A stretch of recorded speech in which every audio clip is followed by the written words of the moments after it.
Hey guys, this is the Northern Beast, Trial of the Grand Crusade 10 man. We start the fight by the priest levitating all ranged DPS and healers. This makes them immune to the first fire which will land on them. Basically it's just safer to do it. The tanks start tanking where the boss spawns. There's no reason to do it anywhere else. The tank will start and he will carry on tanking until he gets 4 debuffs. The 4th debuff will happen just after the second ad comes, and then the tank taunts until he gets 4, and the tank switches 4 debuffs. As you can see here, the first ad has already came. It's come into melee range. If one is in melee, you simply ignore it. There's no need to kill one if it's in melee.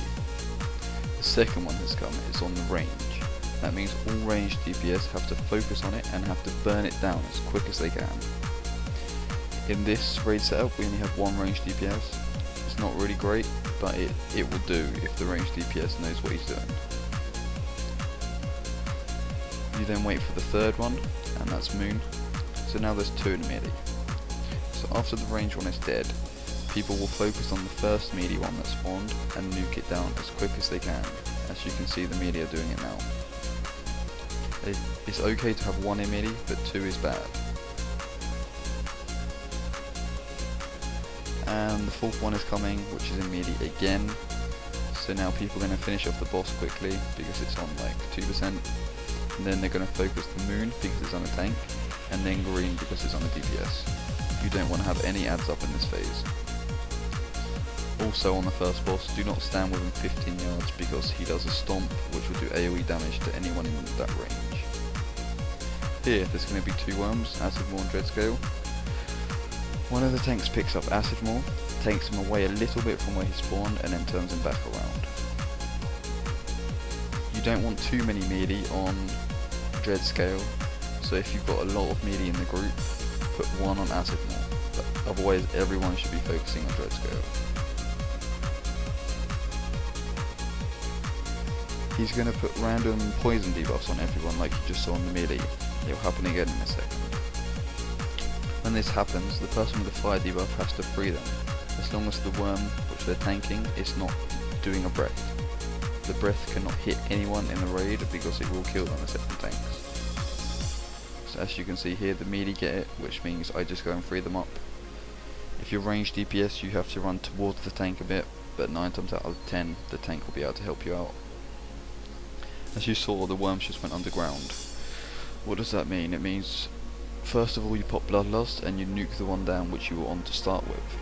The one which was stationary to start with is now moving. As you can see, it's the other side of the room and Tanky is tanking it. Everyone should be on that, except from if you have too many melee, and one of the melee should be on this one.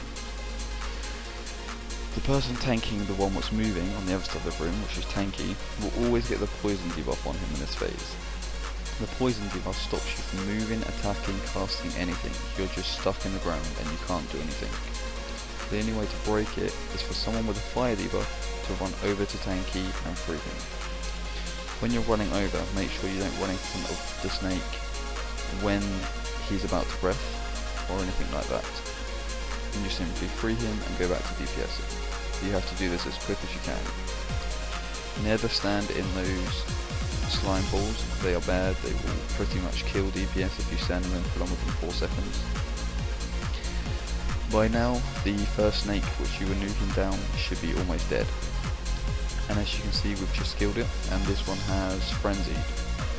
Basically it does 50% more damage, but on 10 man it's nothing to worry about. You simply kite him around, making sure he's not standing in any slime balls for the melee DPS. No one stands in front of him. Range need to stay spread out because if they get a fire dot on them, they will probably kill each other if they're all stacked up. And you just simply burn them down.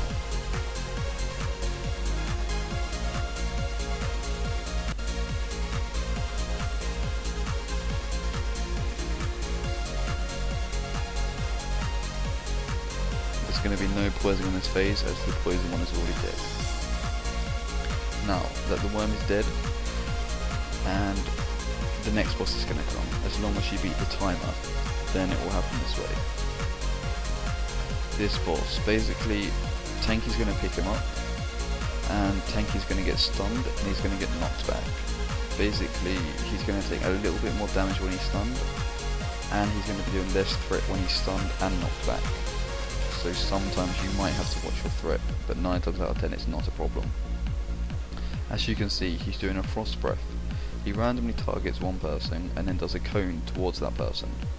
So if you're standing near them, you're going to get frozen as well.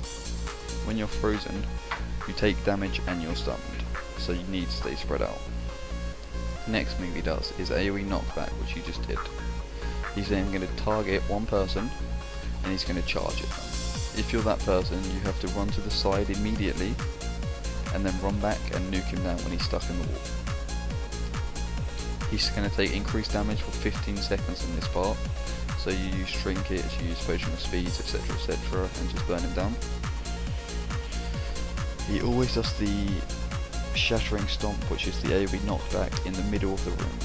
So if you're inexperienced, it's best you spread out around the middle of the room.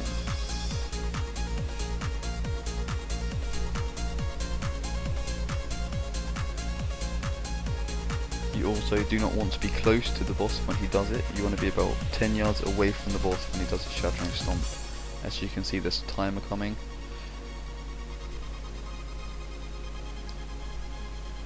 And he's about to do it now. So everyone's on the wall, and as you can see, Tanky's next to me, so my deadly boss mod warns me to run the fuck away. Tanky then fails and gets hit.